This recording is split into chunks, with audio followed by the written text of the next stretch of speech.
Kembali lagi di Bincang MMA. Baru aja UFC Shanghai, itu Johnny Walker lawan Zhang Mingyang. Menurut gua overall eventnya ini pertama kali ya, bukan pertama kali, udah lama UFC nggak jam 2 siang sampai jam 8 malam tadi. Menurut gua kayaknya emang enak UFC, kayak enak kebiasaan kali. UFC hari Minggu sih, hari Minggu pagi sampai siang. Tapi is okay lah daripada UFC Dubai atau UFC Eropa tuh, UFC Timur Tengah, Dubai, Abu Dhabi, Jeddah, Riyadh, dan UFC Eropa, Paris, UK gitu, soalnya jam 2 subuh kan sampai beres jam 5. Anyway, tapi menurut gua overall eventnya ada beberapa fight yang menurut gua oke banget, tapi beberapa fight yang gua kira bakal oke ternyata lackluster. 1 2 3 4 5 6 ini berapa sih, 5 tambah 3 7 7, jadi berapa sih, 7 kan ya, 12 fight, 6 finish, 6 decision. Di prelimnya decisionnya menurut gue cukup, fight-fightnya cukup oke. Austin Hubbard juga sama Rungzu juga oke. Malah prelimnya gue suka banget ini, fight-fightnya seru-seru, lightweight. Terus fight yang kontroversial itu welterweight, Nueraji lawan Crosby. Jadi di fightnya itu ada sempet si Nueraji illegal nih ke si Crosby, cuman si Crosby memutuskan untuk meneruskan pertandingan. Udah ditanya sama wasitnya, dikurangin 2 poin, tapi menurut gue sih sayang banget ya, karena kan udah susah gitu, lu illegal itu emang bener-bener posisi lu lagi di bawah dan berdampak besar gitu buat fight lo. Jadi menurut gue sayang kalau si Crosby bilang gue nggak bisa, dia bisa menang diskualifikasi, karena itu benar-benar illegal nih kan si itunya. Dan ini debutnya dari Nuraji di UFC. Terus Sumudarji lawan Kevin Borjas juga, ini main cardnya banyak lackluster. Pavlovich sama Waldo Cortes juga, dan Aljo sama Brian Ortega. Sumudarji sama Borjas itu gue kira bakal fightnya seru, malah seru Charles Johnson sama Loner Kavanagh. Itu menurut gue salah satu fightnya ini harus si Charles Johnson harus banget dapat performance of the night, karena fight of the night juga oke. Jadi di fight pertama juga, di ronde pertama kalah si Johnson dan bisa mengembalikan dengan KO. Menurut gue oke banget ini. Kyle Dukakus juga menang lawan Michel Pereira. Kyle Dukakus nih udah pernah di UFC beberapa tahun lalu. Saudara dari Chris Dukakus di UFC, dia kalah tuh dua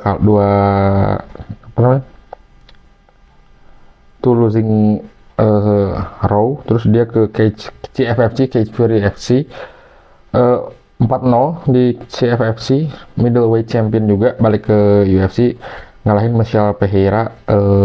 Michel Pereira sebenarnya mirip kayak Johnny Walker. Nanti kita bahas soal Johnny Walker.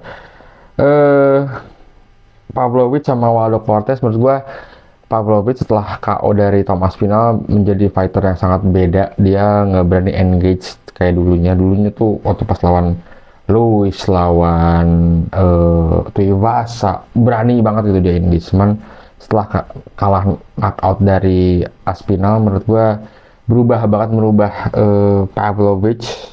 Tapi gue dari ini emang lackluster, cuma gue suka sih fight ini karena bener-bener puzzle dan bener-bener dua-duanya stand up fight, dua-duanya punya knockout power. Jadi dua-duanya bener-bener chess match antara Pavlovich dan Waldo Cortes. Jadi satu momen kebuka aja mereka kayaknya bakal ada yang KO, cuman akhirnya decision. Tapi emang fight yang kayak gini sih menurut gue bener-bener dua-duanya bener-bener high level stand up fighter ya. Dan ini menurut gue fightnya lackluster banget, Aljo sama Brian Ortega. Aljo menurut gue emang underrated fighter di UFC, dan gue nggak nyangka di fight ini nggak banyak grappling gitu, grapplingnya cuma sedikit, dan Aldo juga berusaha takedown juga sedikit.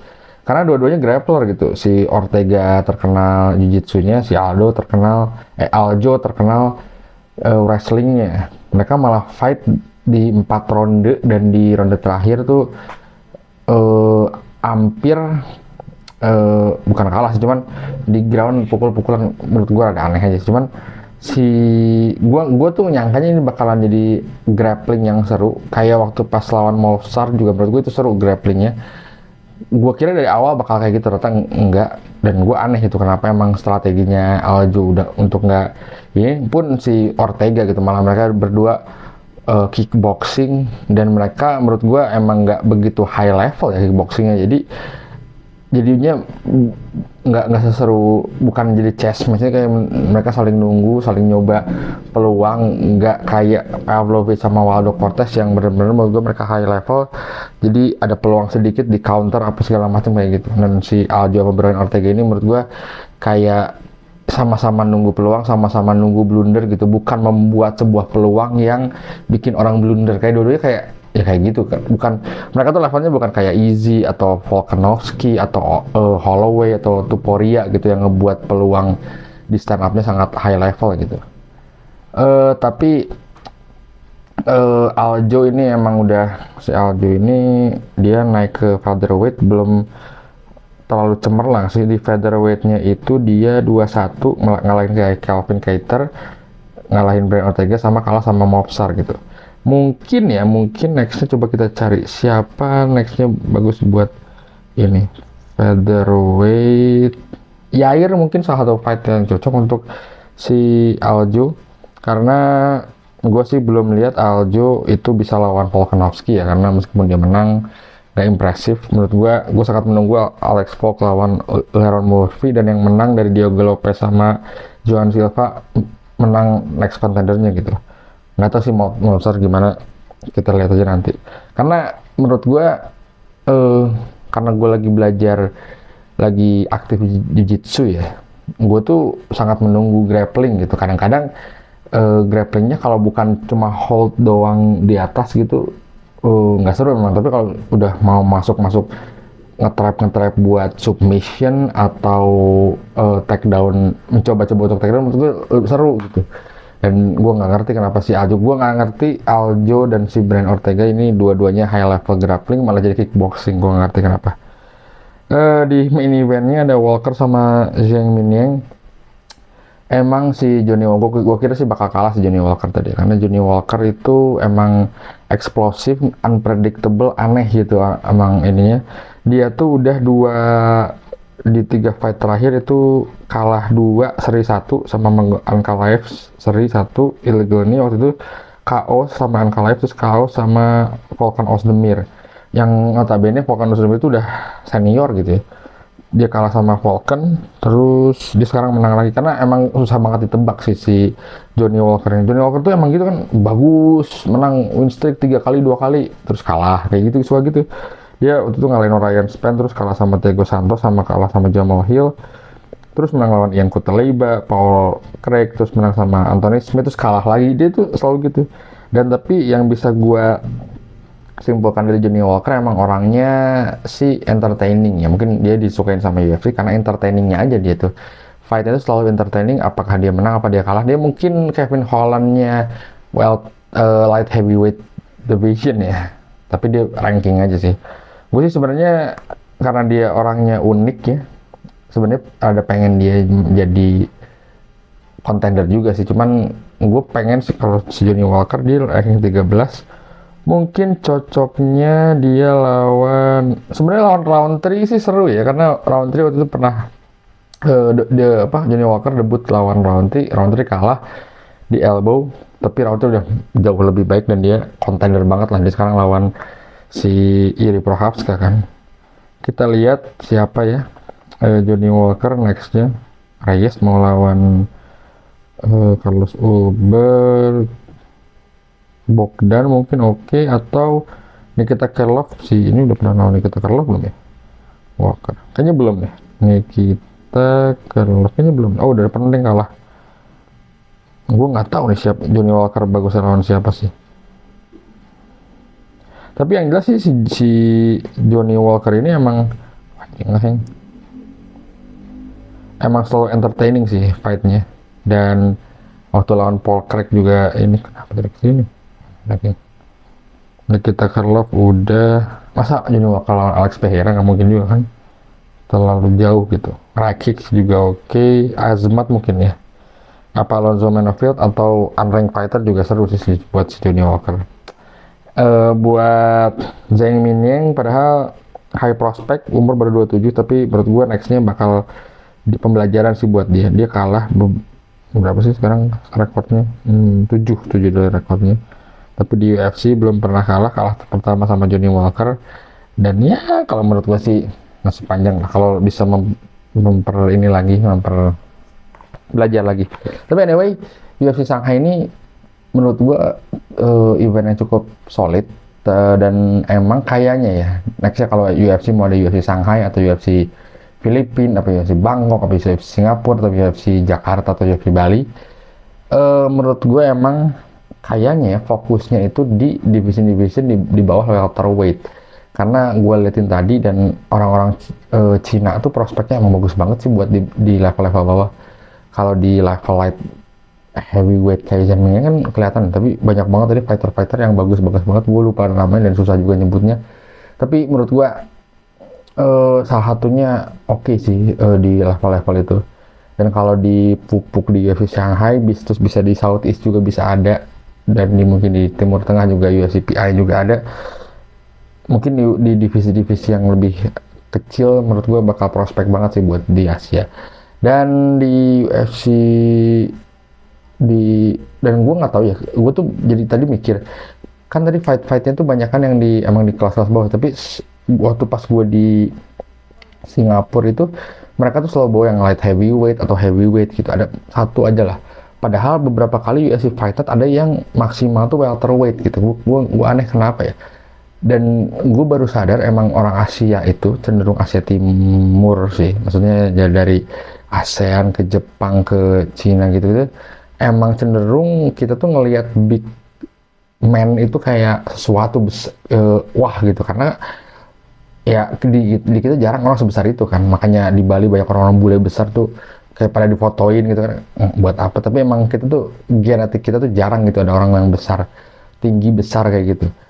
Contohnya kayak Bob Sapp, Mark Hunt selalu jadi magnet gitu untuk orang-orang Jepang, orang-orang Asia gitu, karena jarang gitu kita ngeliat besar. Dan gue juga ngerti kenapa Pavlovich sama Waldo Cortez di Shanghai ya, tapi ya mungkin emang kita tuh jarang aja ngelihat orang, jadi makanya ditaruh sebuah attraction di sana gitu. Jadi kalau lihat aja kayak si One FC kan yang bener-bener murni Asia jarang, gede-gede banget, sedikit lah ada itu.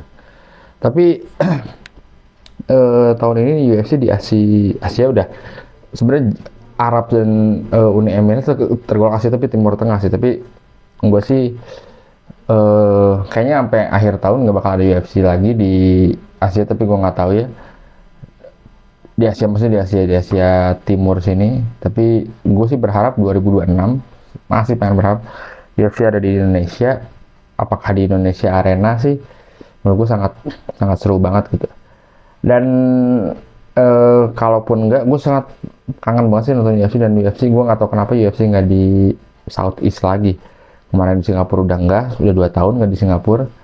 Tapi ya we'll see lah nextnya gimana. Tapi satu lagi yang mau gue bahas, gue jadi lupa. Westin Wilson kalah dia. Orang yang ngalahin JK Saragi waktu itu submission triangle kan. Terus gue ngeliat emang Westin Wilson stand up-nya emang kurang sih. Cuman ini yang gue membahasnya sebenarnya tadi si Westin Wilson lawan siapa ya, gue lupa namanya. Bentar. Westin Wilson lawan Yiza, featherweight orang Cina kan. Mungkin pendeknya sama kayak JK Saragi gitu. Ini yang maksudnya karena UFC PI itu benar-benar berpengaruh gitu buat si fighter-fighter di sana. Dan dengan ngalahin Westin Wilson tuh dengan tenang, dengan kayak nggak usah terburu-buru pakai strategi gitu-gitu. Jadi menurut gua kayaknya UFC PI kalau ada di Singapura atau di Bali gitu, wah kayaknya bakal seru banget sih. Jadi memperbesar dan memperbanyak lagi talenta-talenta Indonesia yang lebih bagus gitu ke depannya masuk UFC. Pengen kayak Cina gitu. Jadi kita punya champion kayak apa namanya, Zhang Weili. Terus di tiap divisi ya setidaknya maksimal welterweight lah, dari flyweight, flyweight, bantamweight, featherweight, lightweight, dan featherweight tuh Indonesia punya talenta semua. Kalau bisa satu sama Omersnya juga strawweight, flyweight, bantamweight punya semua di Indonesia. Gue yakin sih bisa sih. Taruhlah minimal 8 fighter. Sekarang kan baru satu ya. JK Saragi di featherweight, gue nggak tahu JK nanti itunya gimana. Tapi kayaknya bakal seru banget. Kayak minimal 8 orang ada di UFC, orang Indonesia, bakalan seru banget menurut gue. Ya kayak The Fighting Nerd lah. Kita kan bisa nyebut merah putih camp atau apa, Indonesia menang camp, banyak lah sebutannya, banyak lah untuk sebutan-sebutan. Indonesia kan kreatif banget ya. Jadi gitu aja dari gua. Minggu depan libur, UFC nggak ada, adanya 2 minggu lagi UFC Paris. Si siapa main eventnya? Oh, Caio Borralho lawan Imavov, dan nanti kita bahas Paris di subuh sih ya, tapi gue tetap nonton sih gitu. Jadi gue sampai ketemu di bincang MMA berikutnya.